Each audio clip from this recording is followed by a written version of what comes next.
So I'm Steve Hassan, and I'm here with my new friend, Cliff Henderson. Very pleased to meet your acquaintance. Nice to meet you in person. Absolutely, yes. And you were on the Leah Remini special on the Jehovah's Witnesses. I was. Leah Yes. was an Emmy Award-winning, series on Scientology, but then she realized after there was so many ex-Jehovah's Witnesses watching it, thought, oh, we should do something on the Jehovah's Witnesses. Absolutely. I was actually on her show the end of the first season with Lawrence Wright and Ray Anthony. But so I saw you on that special, and but then I'm not sure if it was Kimmy who introduced your music video to me or how I found it, or maybe you emailed it to me, but I was like, I love this song. This is making me cry. It was so powerful. I really It's appreciate called it. Cost of Doing Business. Right.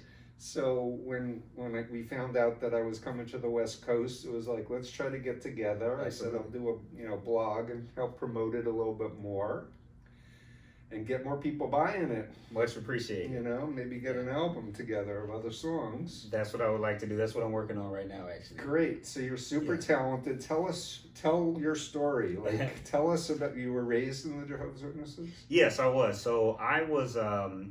I'm third generation essentially on both sides. So my grandparents on both sides were/are Jehovah's Witnesses. On my father's side, they've passed away. On my mother's side, they're still around. And as far as I know, I haven't spoke to them for a number of years. As far as I know, they're very active. They're actually what you call regular pioneers, which means that they devote 70 hours a month, more than the average Jehovah's Witness devotes. So it's usually 50 hours a month? For the average Jehovah's Witness, it's a little bit lower. Like it might be in the neighborhood of like 10 or 12 for just the average. Okay. But then there's another tier that's 50, and then they're 70. Special. Exactly. They're more fanatical. Did you grow up in New York, or where did you grow No, up? so I'm actually from the Bay Area, near San Francisco. Oh, okay. Yeah, I'm from a small town that few people even know exists called Pittsburgh. Believe it or not, Pittsburgh, California.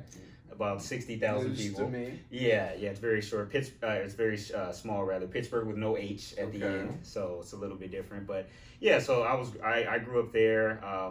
So I'm one of 5 children. I'm the 4th child, and so when I was born, obviously my father was baptized as a Jehovah's Witness when he was 17. My mother when she was 7.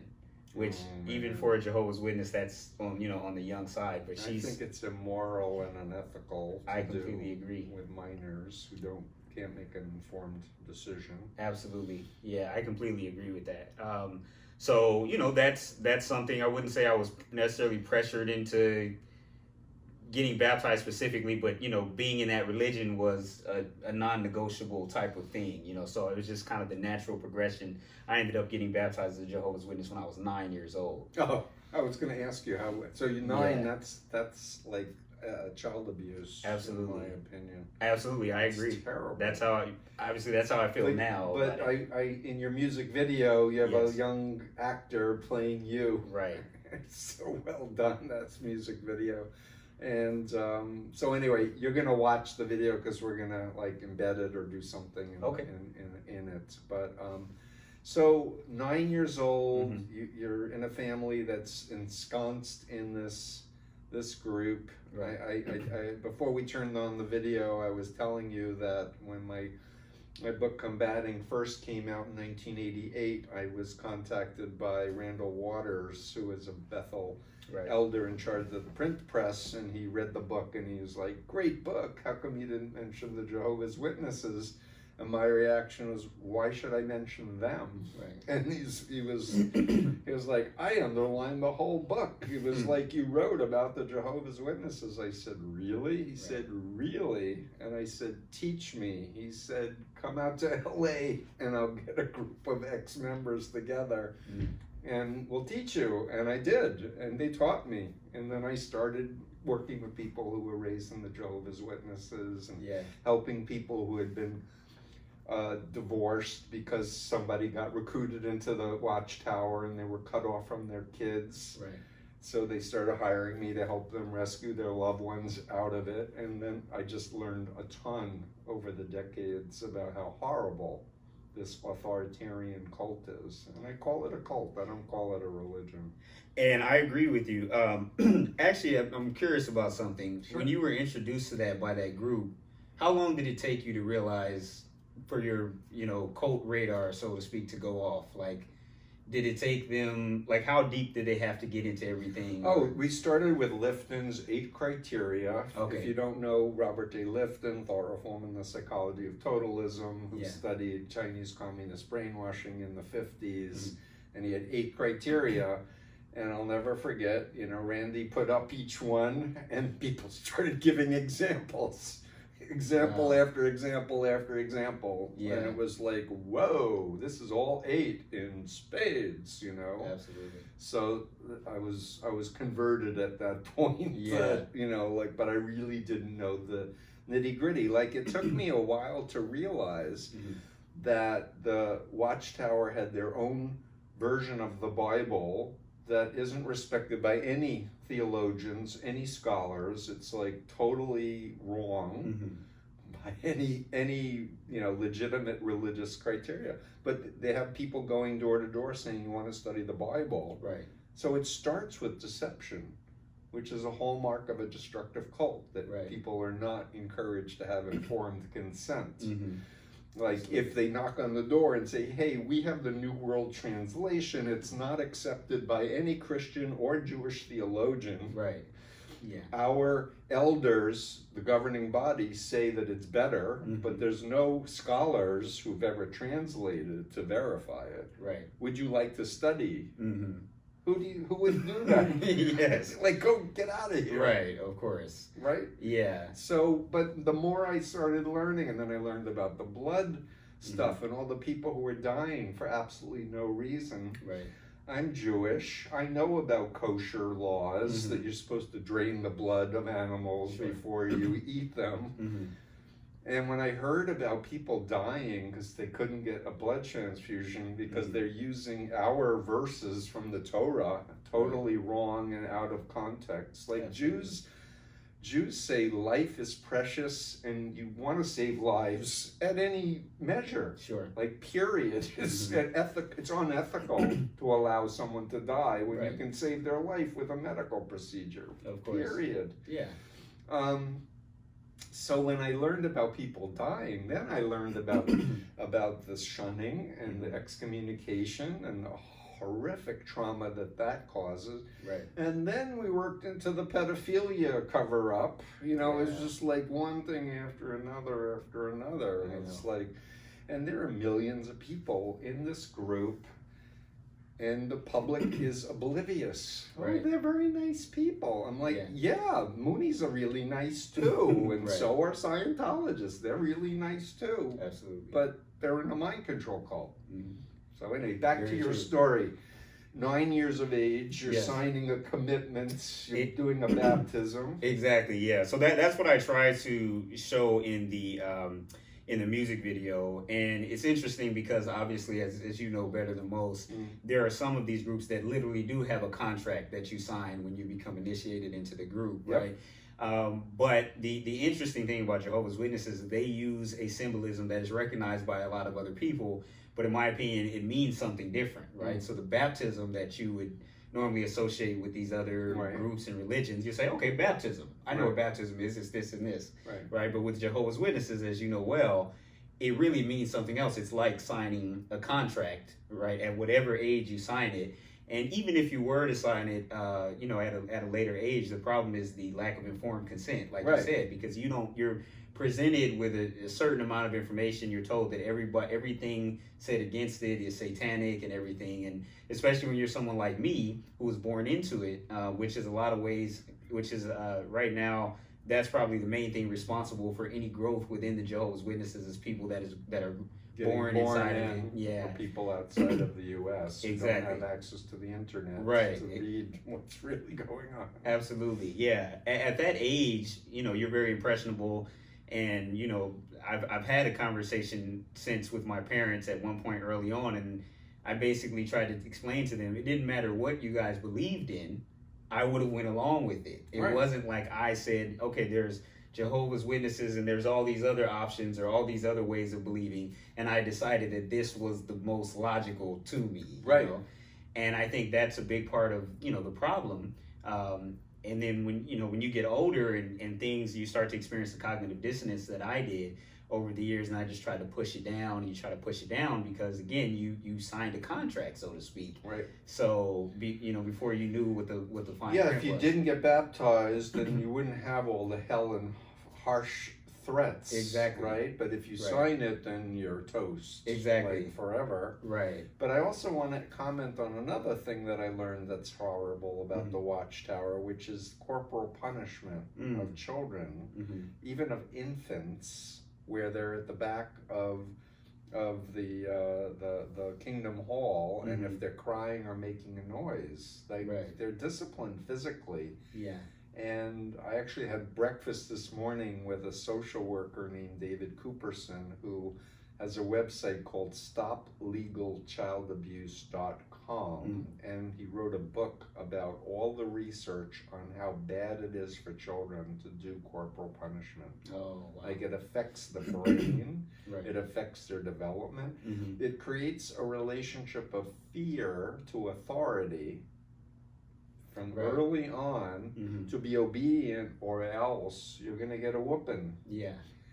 And good child rearing should not include spanking, paddling, belts of any kind. Right.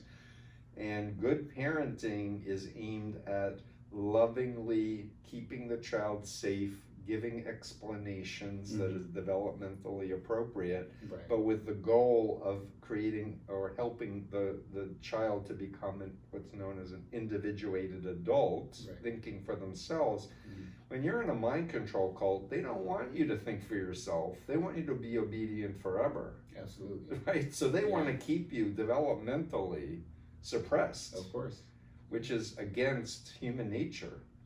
Like, Absolutely. we want to grow up. We want to be free. Right. Right? Exactly. So it's so harmful to the brain, to the emotional development and such. It definitely is, and that's interesting you mentioned that, culturally within Jehovah's Witnesses, that is something, that's not something I really thought about so much, but growing up, you very often, you would see a kid being taken to the back with a certain facial expression. I was that kid a couple of times, I'm sure. because of making noise or whatever, trying to play with your friends during the meeting. And that's definitely something that, in more recent years, I guess it's, I guess I wasn't in congregations that had a lot of children and stuff, so I'm not sure if there's been any change or anything like that. But yes, definitely, growing up, that's definitely something that I saw.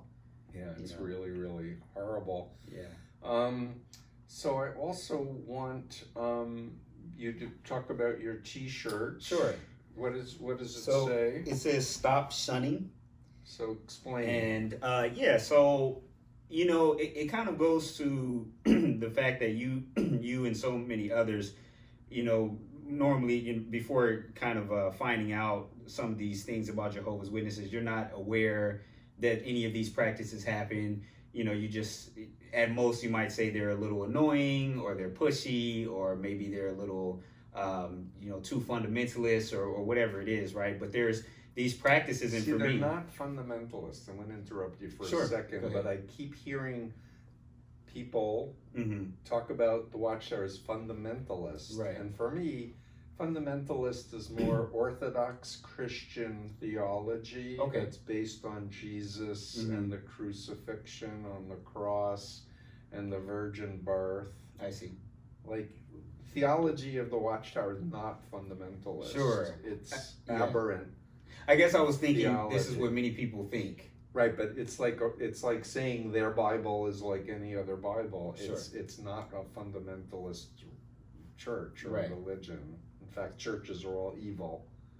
Right? Yes, very true. Yeah, absolutely. And the other crazy thing that's so bad for kids, while we were talking about kids and corporal punishment, is I was horrified to learn that young children are shown these horrific picture books and even videos about Armageddon. Right. So they're programming such fear into young minds that is so unhealthy. Absolutely. So horrible. Right. Yeah, because especially if you think of, your schoolmates, people you go to school with, and even your cousin who even though your family has been insisting that he start studying the Bible, he won't study the Bible with Jehovah's Witnesses, right? He won't study. And so you're thinking, well, he's going to look like one of these people who are getting hit with a fireball, that kind of thing. So, so yeah, that's one of the many issues. But just going back to the shunning and the stop shunning. Thank you for bringing me back. Sure, no problem. I appreciate the edification, by the way. That's much appreciated. But yeah, it's part of it is to just bring awareness to the fact that this is a practice that they have, and not only that they have, but that people are killing themselves over this. Well, break it down. What exactly happens? Like you in your music video, you're like, I don't believe this anymore. I don't want to be a part of this. Right. And in the video, the people representing your parents are like so angry at you, and like saying we're going to stay with the group, exactly. And even though you're our son and we love you, we're torn. But hey, we got to stay with what we think is God, and you're like going to the devil or whatever. Right. So that's very true. So the shunning that happens, there's a few mechanisms that can lead to shunning. Within Jehovah's Witnesses. One of them, probably the more common one, is being disfellowshipped for transgressing against one of their many rules, and it's a very long list of things that you can. There's a type of trial formed essentially, right, for you. It's called a judicial committee. When someone is when it has been established by the elders in the congregation that you've done something against one of their many rules, they convene this like tribunal. Celebrating a birthday. Ooh. Right, exactly. They say birthdays are, a sinful pagan concept, and somehow you're dishonoring Jehovah God. Right. By the way, Jehovah is like they say, we know the true God because we know the name of God. Right. It's wrong. Yes, I'm aware of that. Yes, I'm aware of that. The name of God in the Jewish faith is unspeakable. Right. Yeah. And the closest thing is Yud He Vav He of the the Hebrew alphabet, but because I'm involved with a temple. Okay. For us, the closest sound, maybe this is new for you, I don't know, but the closest sound to God's name is the sound of breathing. That's what we believe. Okay. So, because in the Torah, God breathed into Adam life, right? And in the Jewish theology, when you stop breathing, you're not alive anymore. Makes sense. But as long as you're breathing, you're connected to the Almighty. Okay. Well, that sounds nothing like the pronunciation of Jehovah, right? Exactly. It's pretty far off. Exactly. So yeah. Well, and in the Psalms and whatever, hallelujah, Yah was the term that was used to call the divine. Right. But Jews say you can't represent God with any human form or any word or any object. If anything, God is a verb, not even a noun. Which, when I tell people that who are recently watched it, they're like, what? Right. God is a verb? What are you talking? It's like love. Yeah. God's love. Really? It's not fear? It's not guilt? It's not punishment? Right. It's not Armageddon? It's like, just like let that come into your body a little bit. Right. God is love, breathing, being alive. Yeah, you hear that concept, God is love. You're taught that, but not in practice, I would say, right? It's because it's in the Bible, even the translation that the Jehovah's Witnesses use. But yes, you're living and you're controlled by fear and guilt, and there's always something that you're supposed to be either seeking forgiveness directly from God for, or if it's on this other list, you're supposed to go directly to the elders. They substitute the human institution for God. Exactly. Right. And what love really is supposed to be is unconditional. Sure. Based on your beingness. But cults say it's conditional upon your performance. Right. Exactly. You do X, Y, Z, you do your hours every month, you do that, then you're good with God. And if you break any of the rules, you get shunned. Exactly. And all your family and friends are not allowed to talk to you. Otherwise, they'll get shunned. Absolutely. And you're basically thrown out from all your primary social, emotional ties. Exactly. And the leadership, I think, does this as a social conformity measure to keep people in, even though they're miserable. Right. And it's very effective too, as it is in many other cults.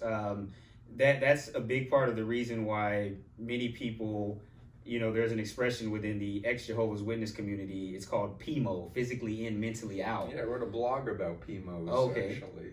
Yeah, so, what creates something like that? Why couldn't you just say, I'm mentally out, so I'm going to leave, right? Yeah, well, you can't do that because we have your family hostage, right? So, again, going back to the shunning thing, that's just, one of the worst practices that they have, right? Because we mentioned some of the other things, and the blood transfusion, even the child abuse issues. If people were free to kind of walk out on their own and distance themselves, maybe they would report the child abuse or whatever it is that's going, or maybe they would say, you know what, I like this religion, but the whole blood thing, it doesn't add up to me, so I'm just gonna not get a blood transfusion, right? If you were able to do I will those get things, a blood transfusion, you mean? Right. Right. If it doesn't make sense and you're in the cult, right? Exactly. Go, hey, I want to live. I'm going to get a blood transfusion. Exactly. Yes, that's what I meant. Yeah, you will get one. I want to live. Exactly. Right. But then these are the consequences, even for something like that. Although they call it a different mechanism, you can still end up getting shunned, and Yeah, you don't get to decide. Right. They get to tell you. Exactly. Yeah. And I wrote a blog. It was a few years ago of it was a 27-year-old woman who was pregnant and needed a cesarean, and she died, and her child lived but has no mother. Right, exactly. To me, that is the height of abuse and child abuse, and it makes no sense. Absolutely. Yeah, and it keeps changing as well, And the original Russell didn't have any doctrine of blood transfusions at all. This was a later ad. Right. Exactly. By humans. Yeah. Huh? Right. So I think that's the thing, if people hear that, hey, you can get a blood transfusion to save your life, and if the elders determine that you're not sufficiently repentant for having done that, you will be shunned by everybody that's a Jehovah's Witness, right? Like, these are things, I have to assume these are things that people don't know. Right. Because otherwise, I think the outrage would be on a different level, to a different degree. So, again, basically, I'm trying to, bring awareness to that. As far as my music is concerned, I didn't necessarily want to only be an artist that covers this specific issue. I have other songs where I just kind of let my creativity take me to where, wherever it's going. But it was very important for me for this first song to kind of tell this story, which is my story and shared by so many others, right? That you can be cut off and shunned by your family and friends, and in my case, literally by essentially everyone I've ever met, because for the most part, when you're in this particular group, you're not supposed to have many friends and associates outside of it, right? And if you do, you're told by the leadership and even at varying degrees of leadership that's actually harmful to the word that they use is spirituality. It's harmful to your spirituality to be around people that are essentially not Jehovah's Witnesses. Because you may want to leave. Because you might think people are cooler out on the outside. There you go. Right. And I want to just come back for a second and just cite Robert Lifton's book, Thought Reform and the Psychology of Totalism, in which he does 8 criteria that he wrote, and it was the 61 book. That the Chinese communists used, and he says any group that does this is a thought reform or a mind control cult. And the last one is called dispensing of existence. And that is, the concept of that is, if you're in, you have a right to exist, but if you leave, you have no rights anymore. That sounds about right. Yeah. Shunning. Yes, it's absolutely. Like, Seriously. Mm-hmm. But you know what? There's life after cult. Right. And hopefully members of your family will follow your lead and start questioning and wake up. Right. And I mean that would be a happy ending. That would. It definitely would be. So far through my activism, because I have my activism channel that I started. What is it? It's called ExJW Fifth. ExJW Fifth. We'll put that in there. Absolutely. Yes. I've conducted over 40 interviews with people, even mental health professionals as well. Some of them. So we'll do this one. I'm a mental health professional, so we'll put this on your site too, hopefully. Absolutely. Yes. Yeah. That's much appreciated. And so, through that process, I've been doing that for about 3.5 years now. And I have been contacted by people that I knew, inside of the group. I remember at one time I got contacted by somebody who was still at the headquarters in New York of Jehovah's Witnesses, because they moved to upstate New York recently. Right, they sold the property. Exactly. This is probably around I forget exactly what year they did that, but in either case, you get people that contact you. I've even had people that I was working at that location with, who now have been on my channel, and or who were in my congregation locally in Pittsburgh in the San Francisco Bay Area, who have said, hey, part of my waking up process was watching you, That's so great. And that's what's so interesting about the shunning. One of the reasons, and this is actually something as I was waiting for us to meet, I was reviewing some of my highlighted parts from your Combating Cult Mind Control that I read, shortly after I kind of came to the conclusion that this was not. So when did you leave it exactly? So I left in April of so I was announced as disfellowshipped in April of 2016. Okay. Right. So 4 years ago. About 4 years ago, yeah, just coming up on 4 years. And I would say at that time I was maybe 75% awake, but it wasn't due to anything I had read. I didn't read anything. I was still deathly afraid of reading anything that could be classed as apostate, which is the word they use to demonize anything that is critical of the organization. Basically, yes, it's cooties for Jehovah's Witnesses. So some other cults call ex-members apostates. Yeah, I've heard that. Terrible word. I don't like apostate. It is, yeah. So basically when I got disfellowshipped, and I got disfellowshipped because, just to kind of share it briefly, for a couple of months I was experiencing this extreme cognitive dissonance without reading anything, without just my own thoughts. Like, it just wasn't adding up. And it seems illogical almost to me now that it wasn't adding up, because I didn't know anything else.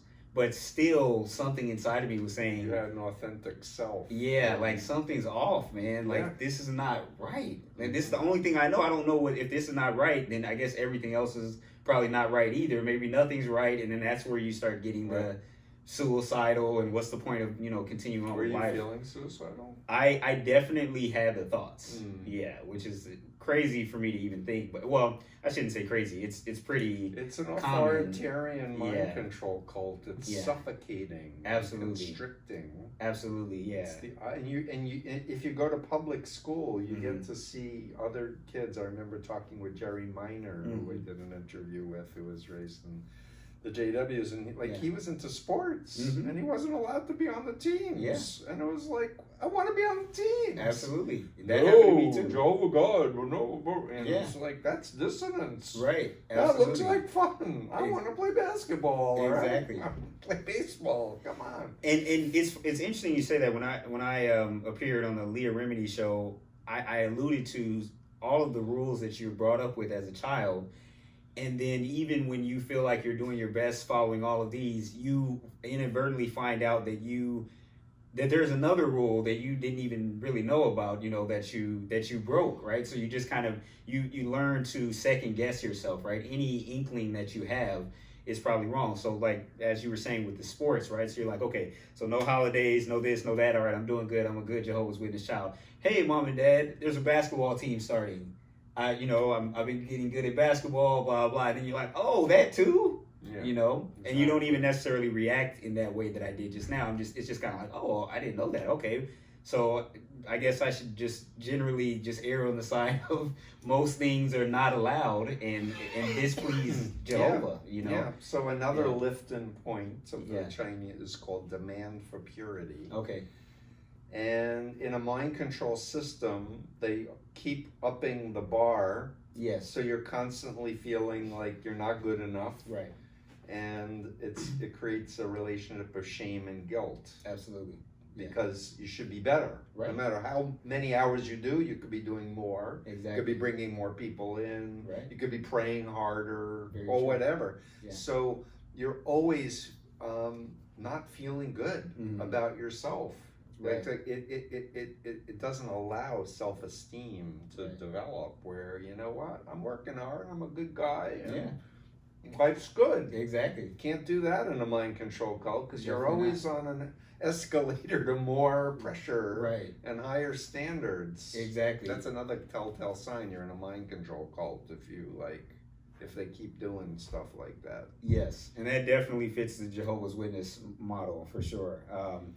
I know for me, there are so many instances of it, but for example, I learned Spanish, and I learned Spanish when I was Spanish translator. Yes, I work professionally. I work as a court Spanish interpreter. Need an interpreter. Yeah, but he wants to do music. So forget that.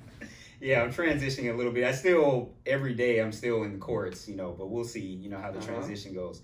But you know, I learned Spanish. And I learned it because that's kind of one of those things. It's like, okay, well, this is you able to do more. You're a young guy, you know, you're single, you can, you know, maybe you have ease with language or whatever. So I learned it, I put my all into it. And by the time I learned that, you know, and felt good with it and was going all over, even traveled to different parts of the world, giving speeches, you know, in Spanish. Speeches for the cult? For the cult, yeah. And giving speeches in Spanish. Yes, definitely.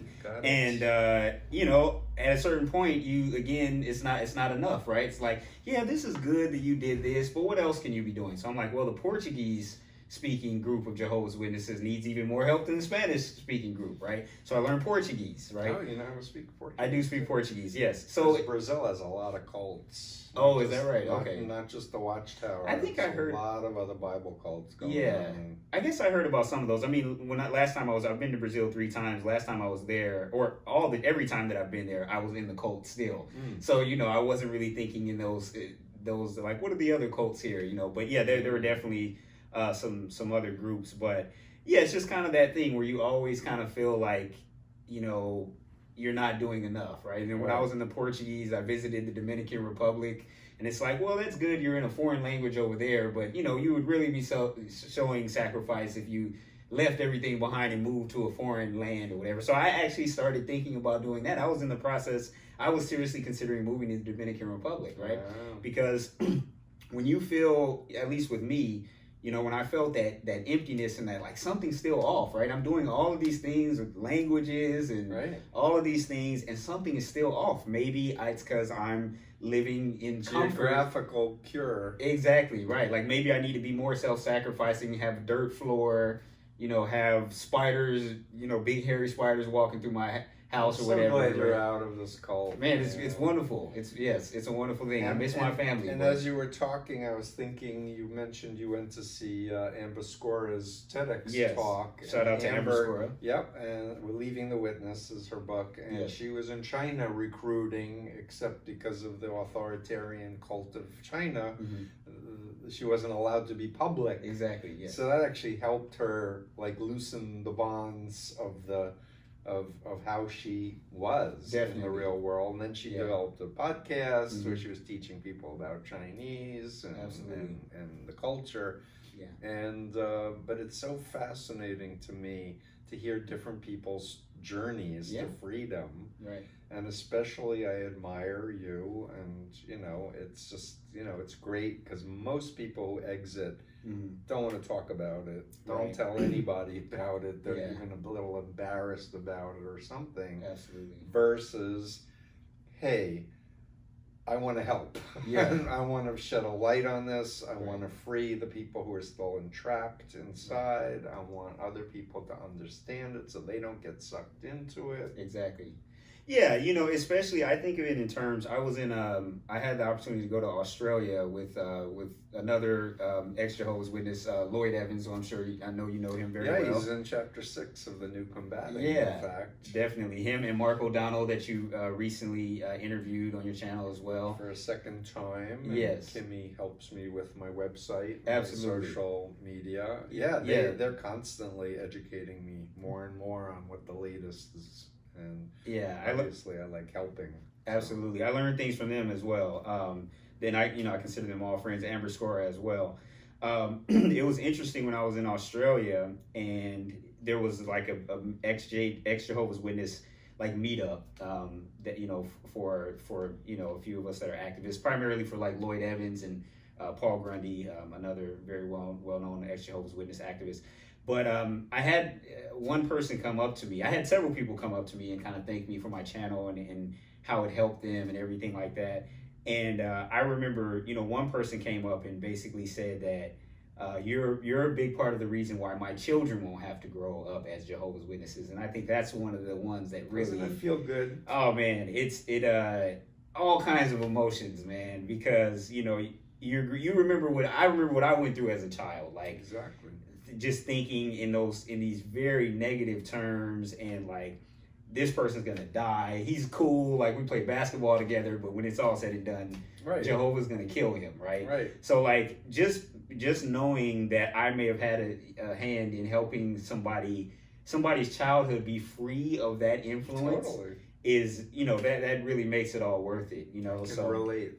Oh yeah. I'm sure you can. Well, you're part of the reason why I'm here. People rescued me, and Bill and Lorna Goldberg, who are still very active. They just did an interview down in Nashville. There was a cult conference. Okay. And they helped me in 1976 when I still had my cast on my leg, and I was still not ready to call the Moonies a cult. Right. They were like organizing ex-member groups and things.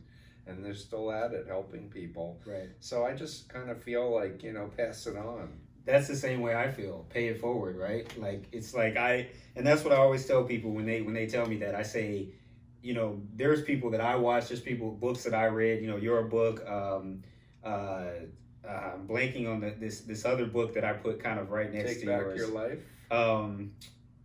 Captives of a Concept. Captives of a Concept. And I believe the name is Don Cameron. Don't new quote book me, but on me. So yeah, you have to send it to me. That one's actually Jehovah's Witness specific. Oh, okay. Yeah, so the yours is probably as far as especially a non-JW specific book. Yeah. This was definitely the one that made me see that, like, oh, all of these terms he's using and everything. It's really easy to see, because even when you're in the process of as we use the term waking up, you still have some of that defense mechanism up, right? So when somebody says something, you're like, well, it's not quite like that or whatever, right? When somebody's talking about your group. But what I appreciated about combating cult mind control is that you were describing the Moonies or somebody else, and it would be like, that's pretty much the same exact way it's worded in the Jehovah's Witnesses, right? So he hasn't even though you mentioned the Jehovah's Witnesses later, he hasn't even talked about the Jehovah's Witnesses, and he's talking about them, right? Because they all fall under this same category, so... No, exactly. And the first book got, I was told, after Ray Franz's Crisis of Conscience, more people exited the Witnesses because of my book. I wouldn't. And then when I bought the rights back in 2014 and we updated it, I had to decide, do I want to include the Witnesses or not? Yeah. And one of the complaints, or one of the flaws of my initial book, was that because I was recruited at 19, I was focusing on people who were recruited later in life versus people who were born into a cult. Sure. And I realized with the update, I really want to cover people who are born into cults. Definitely. So I wanted to cover the Mormons and transcendental meditation, and I wound up choosing two stories from the Jehovah's Witnesses: Lee Marsh, woman, and Lloyd Evans, a man. Right. Because they really are different angles. Yeah. Because the Watchtower, like many religious cults, is very patriarchal, male-centric, and a lot of abuse of girls and women, horrible abuse. So I wanted to try to get a little angle into that dynamic. Mm-hmm. So, what else would you like to say as we wrap up? This has been really great to meet you and stuff. Absolutely, the pleasure has really been all mine. You know, like I said, I drove 5 hours. So I did. I am honored. I couldn't miss the opportunity. I couldn't miss the opportunity. We're gonna go to dinner later with some other friends. We're ex-members of Scientology and a few other groups. Yeah, some ex-Jehovah's Witnesses as well. Yes. Some other ones. Terry Miner's joining us. So. Absolutely, yes. Yeah, good friend as well. But it's just a pleasure to meet you in person, and I just want to thank you for everything that you've done. You know, for people like myself and all the other generations that are going to be continue to be helped by this, and I feel honored to try to follow in those footsteps to a degree, and trying to help people kind of find their way out and start to live their authentic but follow lives. Your inner self. Right. Like have the locus of control for Cliff in your body. Will do. Trust your conscience. You're a smart person. And, sometimes people want to take a break and they don't want to talk about the cult that they were in, and that's okay. Absolutely. Yes, definitely. That's why I'm making music. Yeah, and music is divine. I mean, creativity, I love music, and it reaches people on an emotional level that like regular words can't. Very true. Yeah. And I'm waiting for more hits to come out of you, buddy. I appreciate that. Yeah, I'm actually gonna be shooting some. I have 4 music videos I'm gonna be shooting in the next month or so. So I'll be releasing those little by little. But like I said, I'm glad to have this one. This is the one where I tell my story, kind of, do that once and for all. This is going to get you a very wide following, I predict, for people of other cults too, not just the Watchtower. Yeah, well, I hope they enjoy the music video. Try to the words, the lyrics are great. Thank you. The music is great, and the video part was genius because it just really brought it to life. So I really appreciate that. So thanks, my man. Thank you very much. It's an honor. Bye. Take care.